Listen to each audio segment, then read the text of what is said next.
सादा जीवन लेकिन ऊंचे इरादे। 5 जनवरी 1955 को कोलकाता के एक मध्यम वर्गीय परिवार में जन्मी ममता बनर्जी ने छात्र जीवन से ही राजनीति का कमान अपने हाथों में लिया। 1984 के लोकसभा चुनाव में जब उन्होंने दिग्गज वामपंथी नेता सोमनाथ चटर्जी को हराया, तब देश ने पहली बार ममता नाम के इस तूफान की आहट सुनी थी। जन्म 5 जनवरी 1955 कोलकाता। शिक्षा कलकत्ता विश्वविद्यालय से कानून और कला में स्नातकोत्तर। 1984 सोमनाथ चटर्जी को हराकर सबसे युवा सांसदों में से एक बनी। 1998 कांग्रेस से अलग होकर ऑल इंडिया तृणमूल कांग्रेस का गठन किया। ममता बनर्जी की राजनीति का असली मोड़ सिंगूर और नंदीग्राम का आंदोलन था। किसानों की जमीन के हक के लिए की गई उनकी लंबी पदयात्राओं और भूख हड़ताल ने बंगाल की राजनीतिक जमीन हिला दी। मां माटी और मानुष के नारे ने बंगाल के घर घर में अपनी जगह बना ली।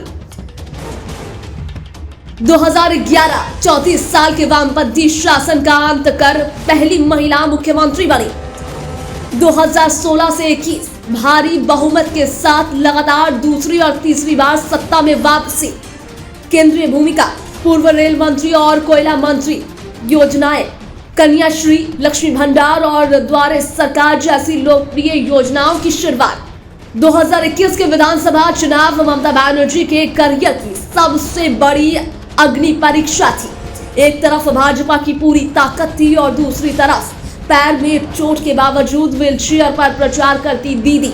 नतीजे ने साबित कर दिया कि बंगाल की जनता का भरोसा आज भी अपनी इस बेटी पर कायम है।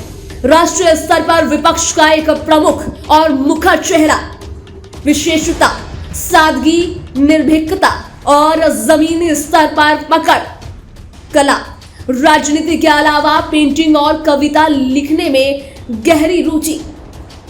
आज ममता बनर्जी न केवल बंगाल की सत्ता का केंद्र है, बल्कि राष्ट्रीय राजनीति में भी एक ऐसी धुरी है जिन्हें नजरअंदाज करना नामुमकिन है। उनकी संघर्ष की कहानी आज भी करोड़ों कार्यकर्ताओं के लिए प्रेरणा का स्रोत है।